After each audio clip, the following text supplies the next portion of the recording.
It's been a while since I've done a diecast. Let's fix that today. Don't go away.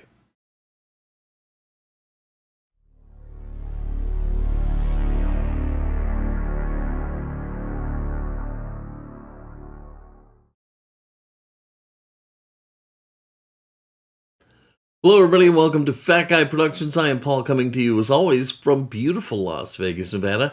And indeed, it's been a long time since I did a diecast. And the reason for that is manyfold.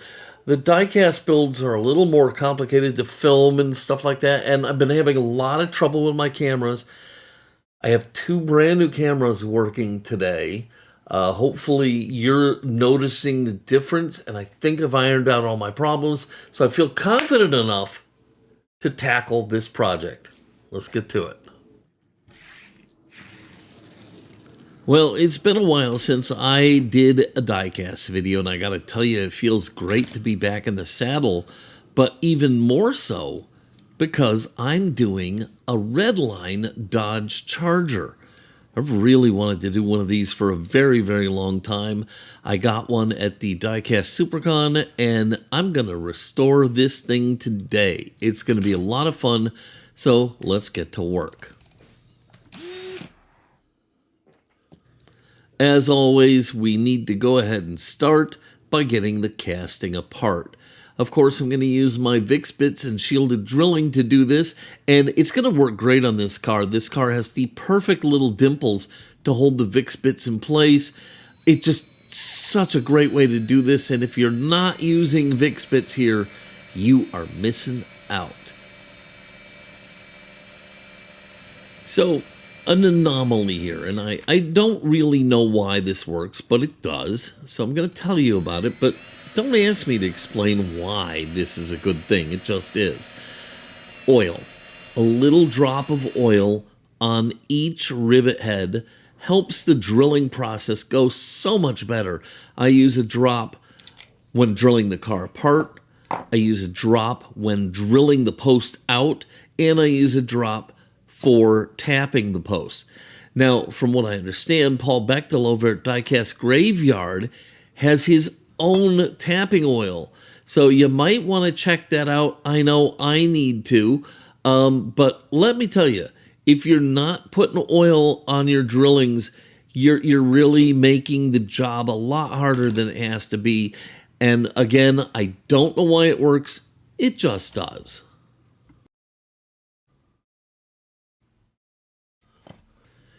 As great as the Vix Bits are at helping you get the car apart, this might be where they really shine.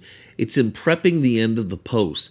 You just kind of stick the Vix Bit over the end of the post, run it for a second, and it cleans up the edges and dimples the center of the post. It's magical. One simple little step, zip, zip, zip, and you're done and ready to drill the post. These things are fantastic.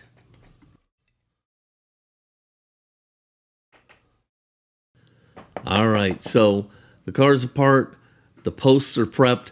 I'm going to put a little dab of oil in each one, and then I'm going to go ahead and drill out the posts to make sure I'm ready to tap them. Now, word of warning, if you're going to take on one of these chargers, that front post is really frighteningly short, okay?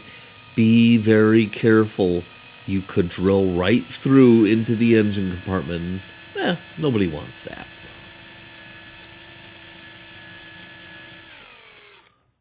Here's a quick little tip. I like to take, especially on a short post, and I'm just using a little dental pick here, and I'm just probing the hole I just drilled to see how far down I've gone and decide if I can go more or not. Because, I really don't want to drill all the way through this. So I'm just using it to gauge how far I've gone. And you can use a toothpick or anything you have laying around, but it's a really great way to have an idea of what you're doing. So now it's time for my beloved Brightvision tap handle. I got to tell you, if you go back and look at my videos, the older ones, I never tapped out the post. I just drove the screw into it, and that worked. But it was also a risky proposition, but I hated the tap handles I had. Well, Brightvision came out with this super simple Super light little tap handle. Look at that. That wasn't, what, an eighth of a turn? An eighth of a turn. The bit had already dug into the post, and there wasn't a bunch of excess weight up top making it fall out and over. It's fantastic. It makes tapping go so much better, and it has really converted me and made me a tap fan, because what it does is it makes sure that you don't accidentally blow out the post or have a problem down the road when you least can afford to have a problem. So I highly recommend tapping, and I highly recommend doing it with this Brightvision handle. Look at this thing. It is just wonderful. It's so light, and it doesn't take much to get it to lock in. Look at that, and it's locked in. Fantastic.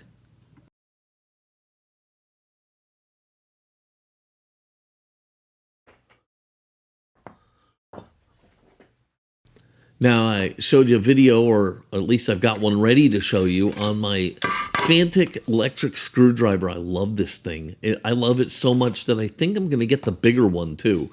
But this is going to be wonderful for doing my builds and stuff like that. So I'm really enjoying it. I'm not going to just be using it in diecast either. I've already used it in a couple of other places, and I'm really happy to have this thing. It's been fantastic. But anyhow, the posts are tapped out, and what I'm doing is I'm just going to run a screw into each one, the front and the back, and this is just going to protect all the work that I did here. It's going to keep scamots out of the holes and make sure everything's good to go. So here we are at the stripper. Not warm liquid goo. Warm liquid goo is dead. All we have is citrus strip. It's boring. It's no fun. And I'm miserable. And look, at this breaks my heart. My jar says warm liquid goo on it, and I don't have any warm liquid goo anymore because citrus strip changed their formula. Jerks. So I know that some guys don't like to cut the wheels off. Okay. Well, here's a perfect reason why you want to cut the wheels off.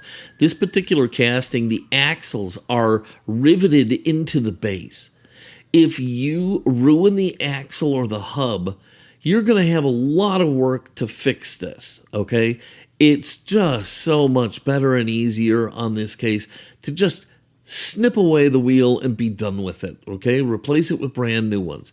Now, I've also come to find that using my little side cutters and taking it away in little smaller chunks is more effective. So that's what I would recommend to you, is kind of nibble away at the wheel until you can get to the core, and then just kind of snip right next to the hub, and the wheel will come right off.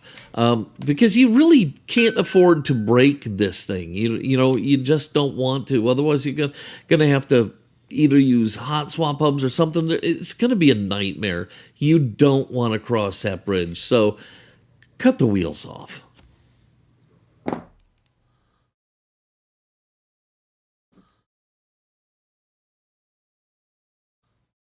All right, the wheels are all off, and the base is looking pretty solid, but I'm still going to do my usual, and I'm going to hit it up with the brass bristle brush.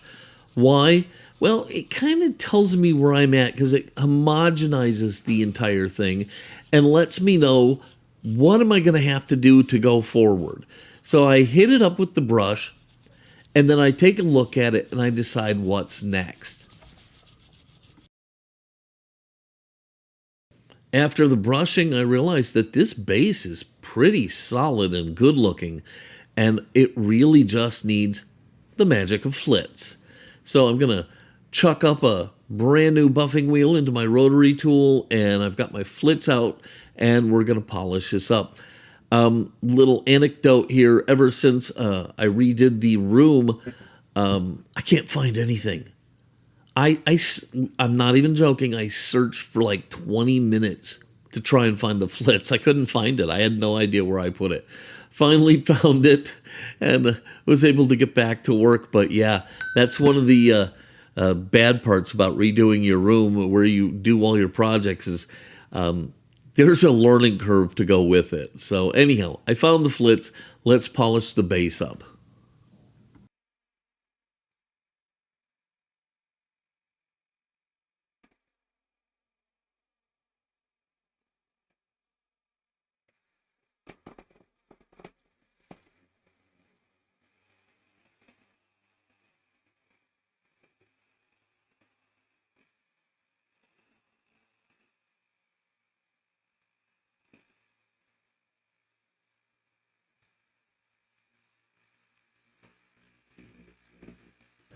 All right, after I have polished the front and back of the base, I'm going to take the microfiber towel and I'm going to bring out the shine. And I love the microfiber towels here because they're kind of hairy, fuzzy, whatever you want to say. And as you're buffing, those little fibers and stuff are getting down into all of the nooks and crannies and really helping you bring out all of the shine in every part of this. So yeah, it really makes a difference. Make sure you always have some microfiber towels on hand. 11 p.m. Okay, so I have the base just gleaming. This is probably one of the nicest bases I've done. It's time for the Renaissance wax, which I couldn't find. There went another 20 minutes of my life as I dug and looked for the Renaissance wax. Now, for the Renaissance wax, I don't need any special tools or anything like that. I just need my digits. And I'm just going to get in there and get some on my finger, and I'm going to smear it into the base, making sure I get every part of this, front to back, top and bottom. Really work this in, because what this is going to do is it's going to seal this metal and help prevent it from oxidizing. This way, all the work that you've done thus far isn't going to go to waste. So really, get it in there, rub it in, get it in deep, and make sure everything is coated. Now, once we've done that, we've got the Renaissance wax covering all of the bare metal. Again, we turn to a microfiber towel, and we will bring the shine back out and remove any residual Renaissance wax and just make sure that this thing looks brand spanking new.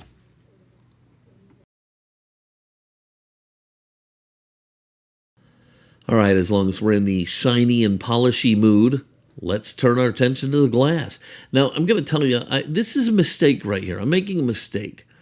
This glass was pretty rough. It's not cracked or anything, but it's pretty scuffed up, and I should have sanded this thing using my sanding sponges. I should have wet sanded this glass first. It would have made this part go a lot easier. I didn't do it, so it's just going to be Flitz and elbow grease. Now also, so far I'm liking the new cameras, but here you can see I don't quite have them where they need to be, and we're getting the old headshot. I apologize. I'll be working on that. So anyhow, a little dab of Flitz and a lot of elbow grease, just buffing this thing out on a blue shop towel and getting it shined up as much as possible. Once I've done that to all of the glass pieces, I can then take it and polish it out using a microfiber towel. So the glass looks really good, but it can be better, and that means gauzy. Now, again, it's been a while, so I'm making all sorts of mistakes and stuff. Here you can see the mistake I made today. The gauzy had sat so long, it kind of sealed itself shut with that little scamots around the rim. And so in the fight to get the lid off, I kind of got it all shook up, and it's very, very bubbly, which means after I dip it, I have to try and get it out with as few bubbles on it as possible, and then using wicking and blowing on it and poking it with the sharp object. I got to get rid of all the bubbles before it starts to dry. Once I've done that, I can put it in the onion saver, cover it up, and let it sit. So here I am over at my new little dedicated paint station. I've got a brand new air booth there. It's plumbed differently. It goes through like a secondary water filter. And, you know, I do all my painting over here. It's still, I'm not 100% over here yet. I'm got to kind of figure things out, but it's working. Let's just say that right now it's working. And it's working while I'm applying the SpectraFlame Purple that I got from the Redline Shop. As always, I'm going to put it on in a tack coat, medium coats, and then wet coats. So right here, all I'm doing is I'm just misting the car down.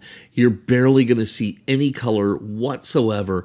All I'm trying to do is get this kind of a gummy layer between the final paint layers and the metal of the body. So I'm just kind of covering everything up with this misty layer and getting everything tacky so it has tooth to hold the paint.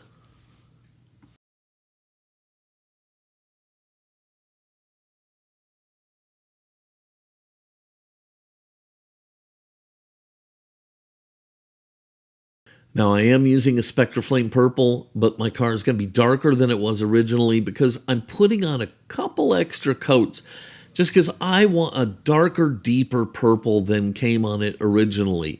It's really important that you know what you're shooting for because it's super easy to go right past it. If I weren't paying attention, I could have gone so dark you could barely tell that this was purple. But as it is, I hit my mark. I'm really happy. Body came up beautiful. It's gorgeous.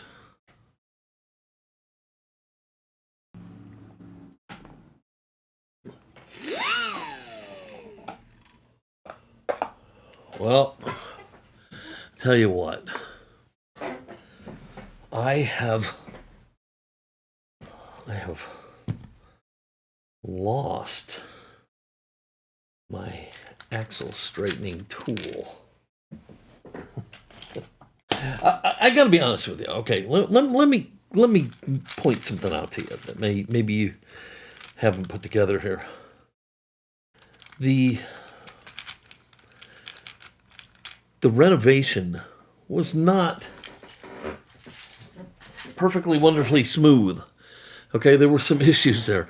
I have had a hard time finding everything. I couldn't find the Flitz or the Renaissance wax. I have no idea where my axle straightener is, and I use that when I put the wheels on.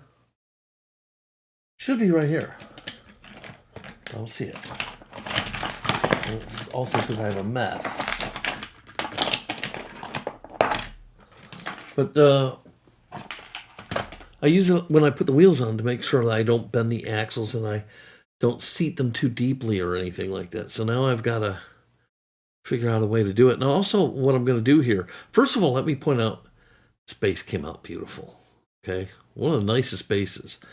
And I'm going to switch to the large deep dish chrome for the rear because that's what should have been on here.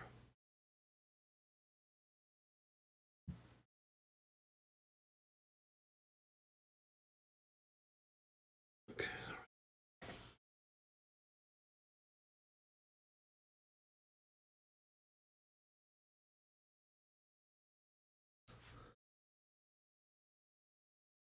Axle tools, because I don't know where any are at, but sure looks good. Okay, so let's go ahead and start getting everything together here. Got that. Got an interior around here somewhere. Here she is, buried. All right, clean, ready to go. And the glass. The glass. Okay. Let's put this whole devil back together. There's a lot of things I still need to address here. My paint booth does not seem to be venting as well as it could or should. That could be because of the way I have it set up.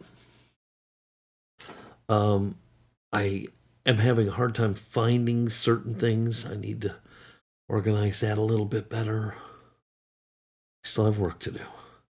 But I've been so hung up on trying to get these cameras done. All right, so it's time to go ahead and put this casting together.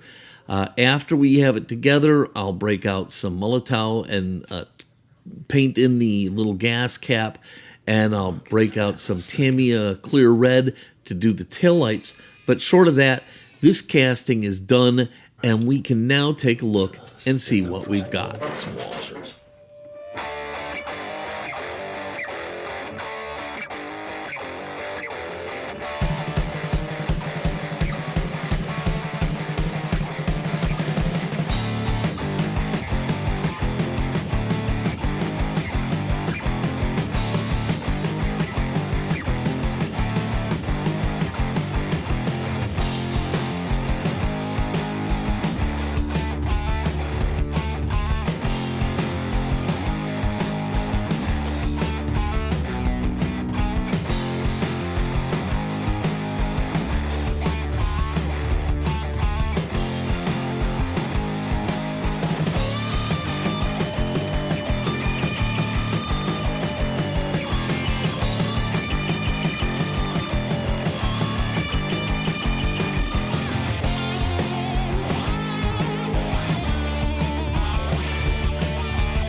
All right, well, there it is, my purple Redline Charger.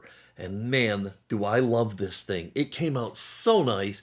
I've been wanting to do one of these for such a long time, and it came out just better than I could have ever hoped for. You'd have to call it a Restomod because I did make some pretty substantial changes, even though if you look at it right off the bat, you're going to look at it and it's going to feel a lot like the original. Same purple, okay, Spectraflame purple. I went a little bit darker because that's just, I wanted it to be a little bit darker than the lighter purple, but it's still Spectraflame purple. I painted the gas cap. Ooh, okay. But the biggest change is the rear wheels. I put on the big rear wheels like I did on the Fire Chief's car and many other vehicles. It's just the era of hot rods that I come from. It's just how I feel it should be. And I love this thing. I really do. I hope you love this video. If you did, please give it a giant thumbs up, click subscribe, and don't forget to click the notification bell so you never miss one of my videos. As always, if you have any questions or comments, leave them down below because I really do love to hear from you guys. All right, that's going to do it for today. I hope the rest of your day is fantastic, amazing, and full of fresh, new, exciting things like my car. Love it. Okay, I'm such an idiot. Anyhow, all right, I'm going to go ahead and get out of here. Until next time, this is Paul from Fat Guy Productions saying, be good.